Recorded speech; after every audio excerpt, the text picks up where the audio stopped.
If only Donnelly had experienced this, he would have realized he was his own shoreline, as am I. Just as I am becoming this island, so he became his syphilis, retreating into the burning synapses, the stones, the infection.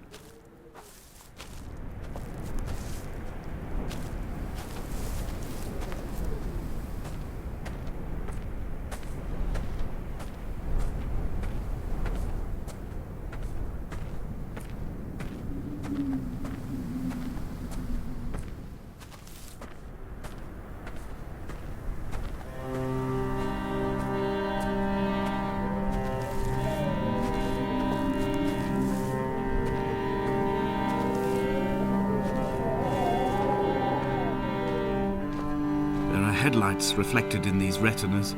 Too long in the tunnels of my island without a bottom. The sea creatures have risen to the surface, but the gulls are not here to carry them back to their nests. I've become fixed, open and staring, an eye turned on itself. I've become an infected leg whose tracking lines form a perfect map of the junctions of the M5. I will take the exit at mid-thigh and plummet to my Esther.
I have dredged these waters for the bones of the hermit, for the traces of Donnelly, for any sign of Jakobsen's flock, for the empty bottle that would incriminate him. I have scoured this stretch of motorway 21 times, attempting to recreate his trajectory, the point when his heart stopped dead and all he saw was the moon over the Sanford Junction. He was not drunk, Esther. He was not drunk at all, and it was not his fault. It was the converging lines that doomed him. This is not a recorded natural condition. The gulls do not fly so low over the motorway and cause him to swerve. The paint scored away from his car in lines like an infection, making directly for the heart.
I am the Ariel. In my passing, I will send news to each and every star.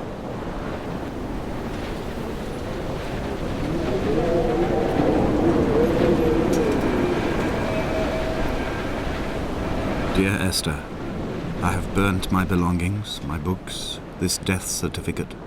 Mine will be written all across this island. Who was Jakobson? Who remembers him?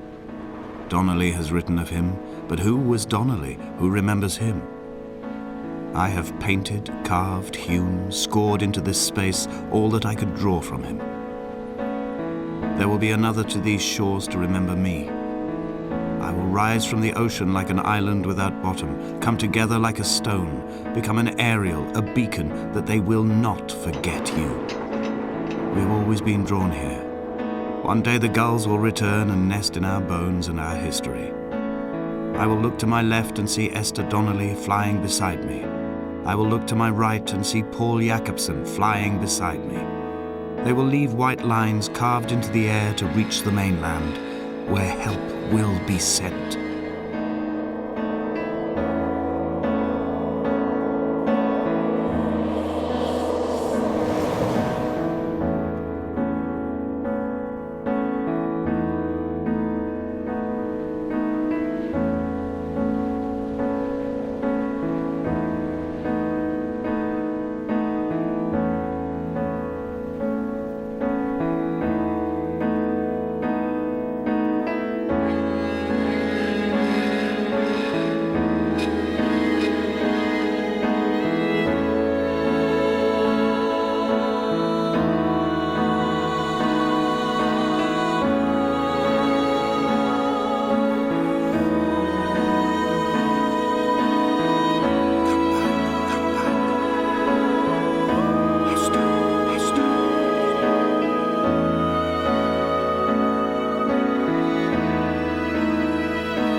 Hello everyone, I'm Dan Pinchbeck, I'm the creative director of the Chinese Room, and this is the Dear Esther developers commentary. Hi, I'm Rob Briscoe. I'm the artist on Dear Esther.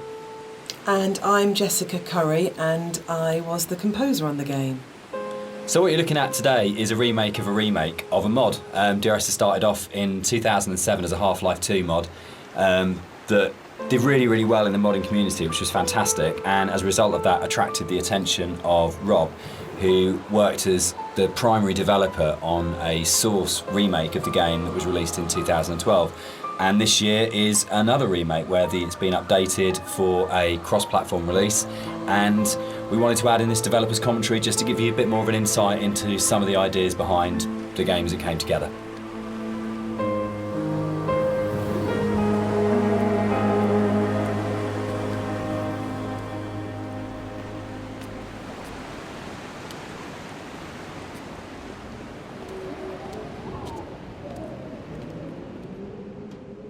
So you'll see around you in a lot of the environments, there's a lot of detail ingrained into everything.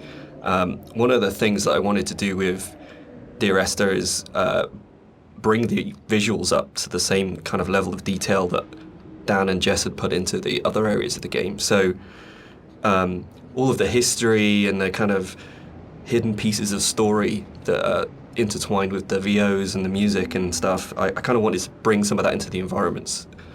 So if you look around you, you'll see that there's a lot of interesting bits and pieces, a piece of paper with someone's name on it, a photograph, an ultrasound. All of these little bits and pieces are kind of laid in to just kind of bring another aspect of the story into the game. And also, they're actually randomized, so every time you play, you'll see something different lying around. And this is just to build on this idea that everybody has a unique experience and a unique interpretation of the story.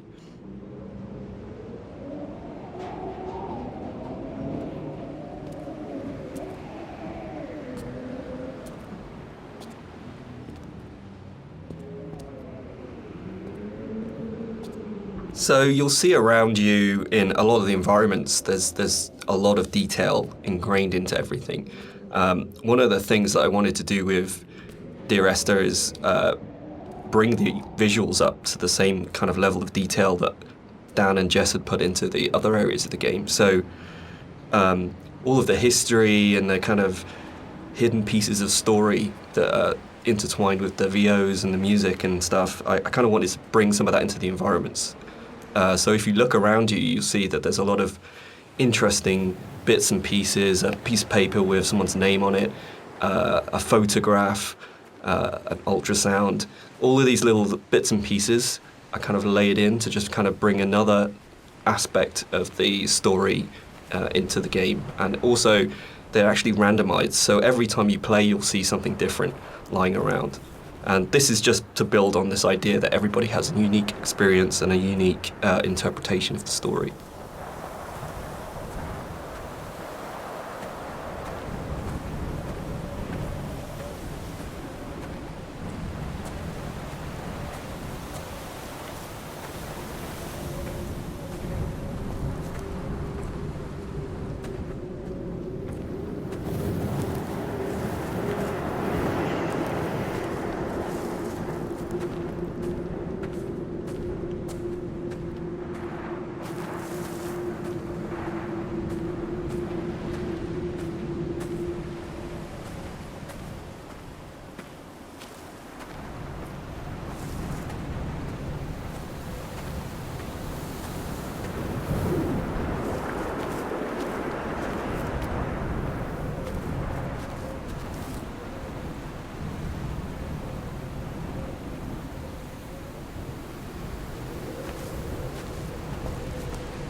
part of the point about the whole game, I think, was this idea that rather than having a linear, straight-through version of the story, that we could have multiple story units for each place you were. And I was really interested in this idea of how you can open up that space that people can interpret.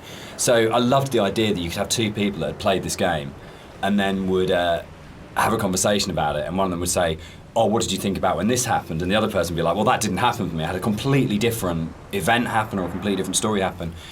And it kind of feels very gamey in that way, that actually one of the things I love about writing for games is that you hand over so much control to the player that it becomes their story, and that's really, really important rather than trying to force them.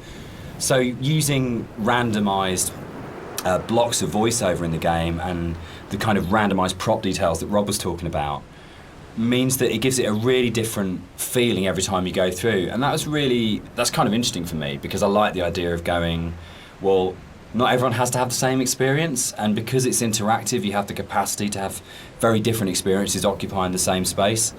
So yeah, but balancing all that then becomes an absolute nightmare. I think it's nice though, because everybody gets a personal experience. Like, I love reading the forums and seeing how people come and they sort of tell their story and what they interpreted of it, and then you see other people discussing what they thought of it.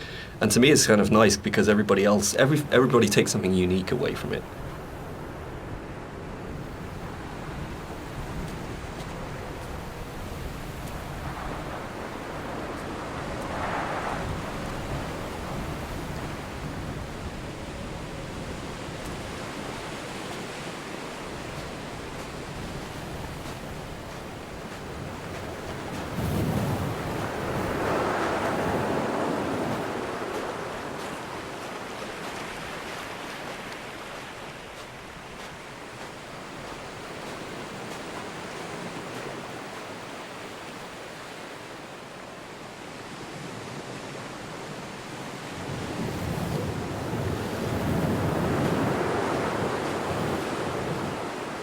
When I wrote the music for the mod of Dear Esther, there was absolutely no budget whatsoever for live players, so all the music was sampled.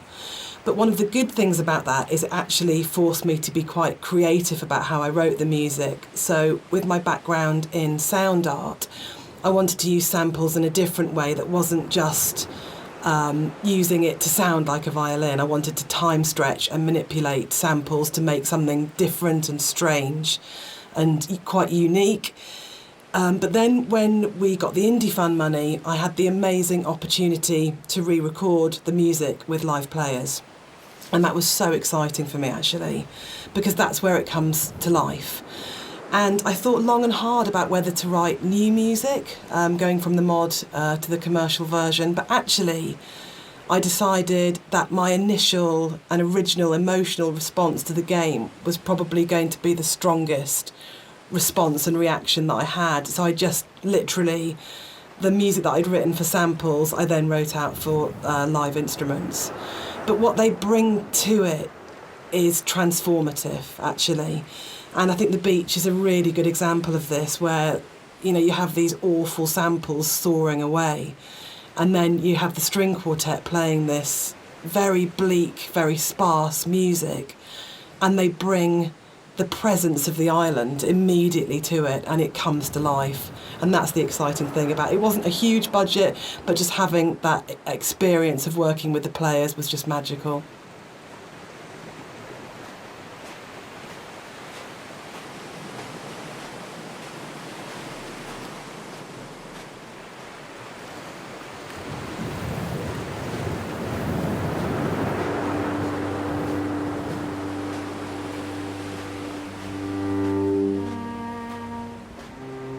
Everything about Esther for me is a dream.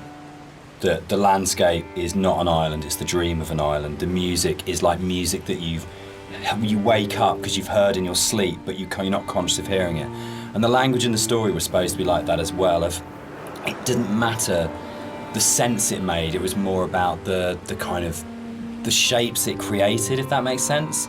So that the words would kind of were like being in water, like listening to something underwater. It'd be this very dreamlike, symbolic, poetic thing. And it always, had frustrated me in games with game writing. This has really changed quite a lot. There was never any space for poetic language. It was very exposition-y, very descriptive, very direct. And you'd have like art and audio would have these amazing creative spaces they could explore. But when it came down to actually writing, you just had to basically go into the room, describe the character, tell the player what to do. And it just seemed like the most boring thing you could do with words in a game. And why couldn't a writer have the same artistic freedom as a visual artist or an audio designer or a musician in terms of being able to say, isn't this just about creating this kind of emotional tone, this emotional space? And it's really, I still love that about the game. And it's one of the things I love so much about Nigel's voiceover is it has this really odd, disconnected, kind of dreamlike quality to it, where you might finish the game and not actually understand anything that happened, but you're being carried along in the flow of it. And without any kind of sarcasm at all, I get into trouble saying things like this. The same design principle applies as this to Halo. It's 30 seconds of fun, or 30 seconds of depressing engagement, I guess, in our case. But it is about that loop of being in the moment in the game constantly, and that's actually the critical thing that matters.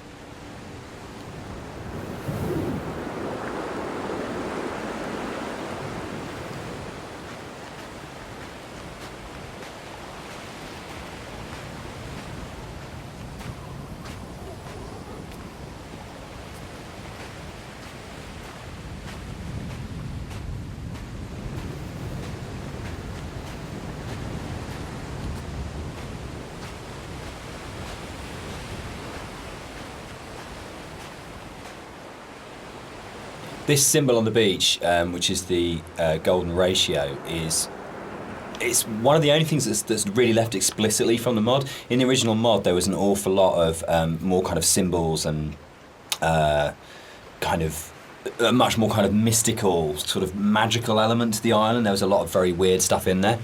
And a lot of them came out of the commercial version because they felt like they were a little bit explicit. And instead, there's a lot more hidden kind of codes and symbols in there. There's still some stuff which you can only actually see or experience if you are not playing the game, if you're looking at it from editor.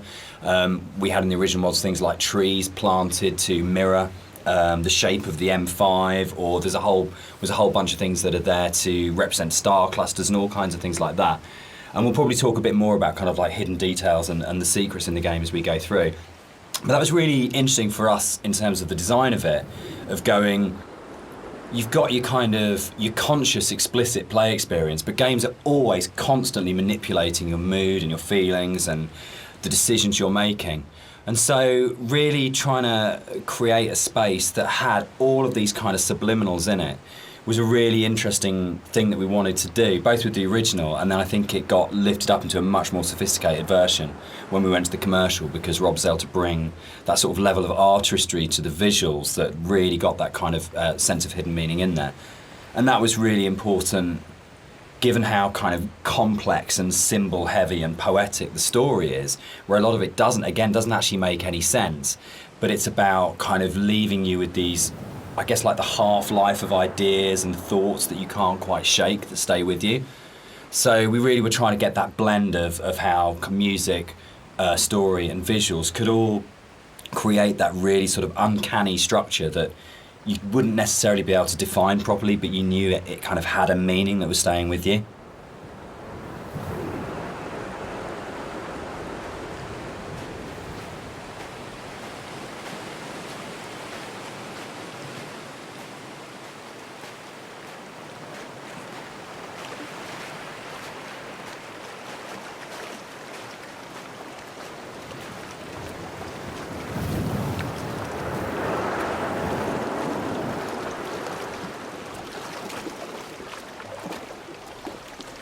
So something I wanted to do as an artist was create some kind of reward for the player when they explore the island. There are some areas of the game where it's a little bit more quieter, there's no music or there's no voiceovers. So I kind of wanted to create a bit of an incentive for people to explore. And you'll find around the island that these kind of like random scattered items that are usually slightly out of place from the environment themselves. But in another aspect, they actually bring a little bit of story to the island itself. Usually to the island or to the actual protagonists, or you know, the characters that surround it. So you'll find around the island these little props and stuff. Just keep your eye out for it if you're exploring.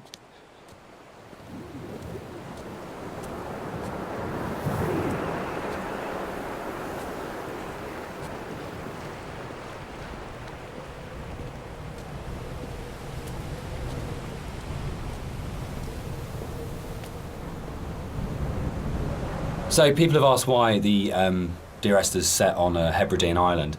What's really interesting about this is it's one of those times when your kind of aspirations as an artist and the practical realities kind of dovetail. We knew that we had to have some way of limiting the player from disappearing off the play space, and when we made the original, it was a mod, and because it was a Half-Life 2 mod, you kind of had Eastern European city, spaceship, or blasted, desolate landscape were your three options if you didn't want to start making any other assets. So it started off with these practical constraints. We don't want to set it on a spaceship, we don't want to set it in an Eastern European city, so it's got to be on this kind of like this desolate landscape. And we want to limit the player, so an island seems like a natural choice. And it's really interesting how you start from that, and we had this big lump of clay on a table that we were carving out paths and things to annoying the cleaners and things like that. And Jess and I were talking, and Jess started making sort of snippets of music to kind of go in there. And then all of a sudden we just went, oh, that's the story. Oh, that's what happened here. But it really started, I think, from the place. And when we started looking at photographs of Boré, we started going and reading some of the history behind it. Suddenly that was it. And it just was really, really naturally became, this is the place, this is what happened here, this is how it feels. And then everything else kind of coalesced around that. Yeah, I think as an artist, it made my job a lot easier because those islands are so kind of like, the environment is kind of hostile. You're out there in the Hebrides. You've got this kind of like inclement weather. You've got cold, rain, snow. It's a very kind of it can be a very depressing place to be at times, but it's also at the same time very beautiful, and it's this kind of like stark, bare landscape, but has this beautiful surroundings.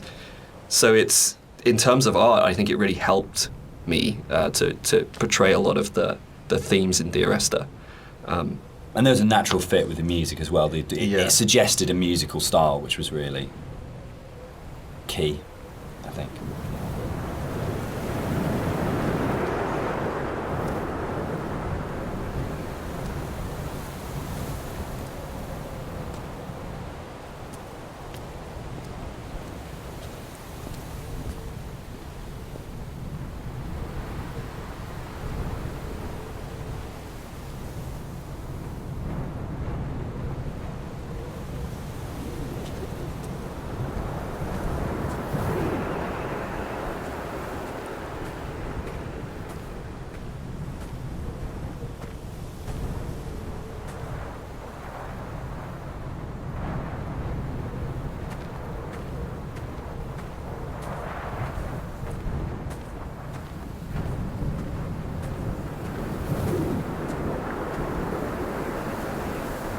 One of the things you're always trying to do as a composer is create memorable themes. And a slight confession is that probably the most memorable theme, which is Remember in Dear Esther, wasn't actually created for the game. Rob's looking shocked. So it was actually from a piece of choral music that I'd written years before, based on a Christina Rossetti poem called Remember. And one of the things I was talking about earlier was how I didn't have any budget. So I had this piece of choral music, and I thought, hang on, this is absolutely perfect for Esther, but I don't want to use all of it. So the only bit that you actually get in the game is the first line of the choral piece of music. But that actually went on to form the main theme of the music that I wrote. And I think for me it's really interesting about how things that you've written earlier, years before, sometimes come in really, really useful and fit. So I always tell people and students not to despair if something doesn't get used or doesn't work at the time, because actually there'll come a place or in a time where you think, hang on a minute, I've got something that fits. So in terms of that memorable theme, the Remember theme gets used in multitude of different ways during the game. And one of the things it does is helps you to identify the kind of psychic place that you're in the game.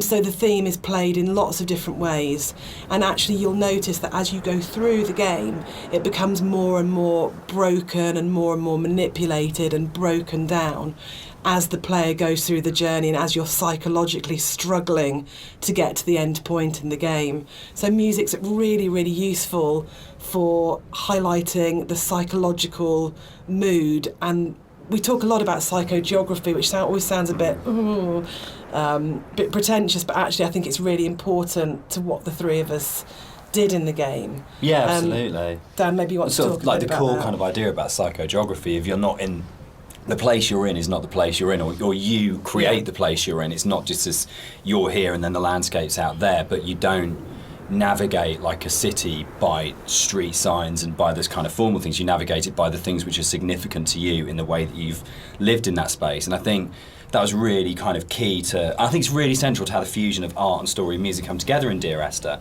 because it's not a place where we're going, right, we have to lead the player up here because it's a natural formation, and then you would naturally have a piece of music here because you come around a corner. But the story, music and art all work around the idea of what's going on in the narrator's head at this point. How do we represent his emotional state relative to this landscape? And again, it's that idea of the game is, it's a dream of a place. It's like the idea of it being a fever dream or a coma dream, which obviously ties in a lot with the kind of story, and we'll come back to in a lot more detail when we get to the caves a bit later on.